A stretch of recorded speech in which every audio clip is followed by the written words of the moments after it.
For what purpose does the gentleman from Kentucky seek recognition? Mr. Chairman, I have an amendment at the desk. The clerk will designate the amendment. Amendment number 86, printed in Part F of House Report number 118-216, offered by Mr. Massie of Kentucky. Pursuant to House Resolution 723, the gentleman from Kentucky, Mr. Massie, and a member opposed, each will control 5 minutes. The chair recognizes the gentleman from Kentucky.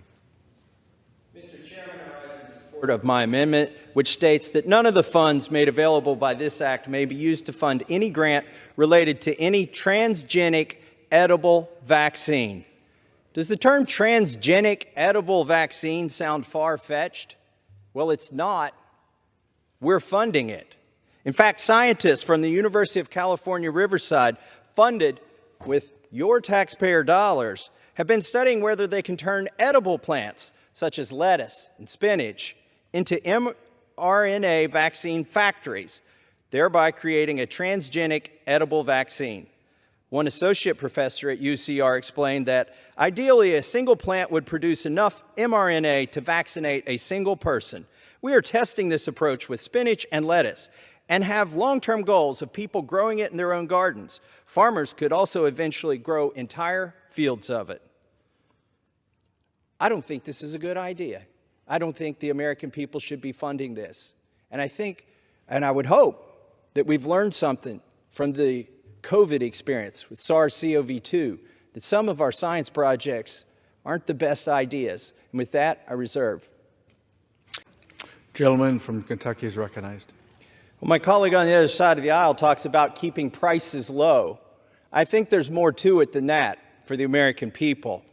And he also speaks as if these vaccines, these transgenic edible plant vaccines, are only used for livestock. Well, in fact, they have been used for livestock. I'll get to that in a second. But they're also being used for people. That is the intended outcome of many of these programs that we are funding with money from the USDA.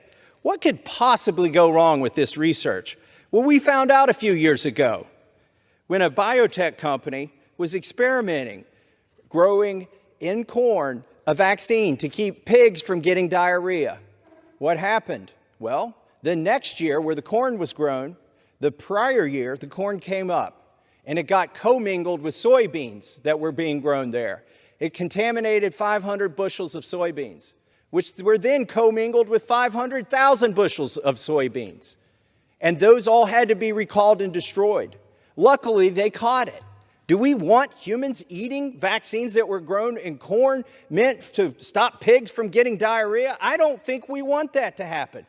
Yet that almost happened, and it could happen. There's another case where the pollen cross-contaminated another crop of corn, and 155 acres of corn had to be burned. What are the cases where we're not discovering this? I think it's dangerous to play God with our food. I think we need a safe food supply.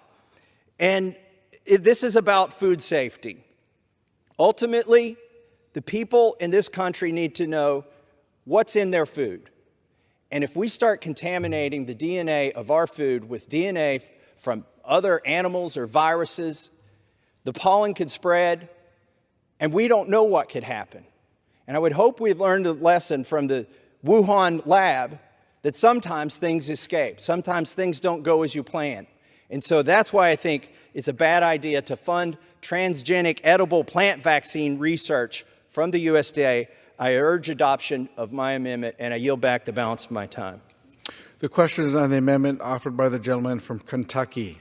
Those in favor say aye. Those opposed say no. In the opinion of the chair, the ayes have it. The amendment is agreed to.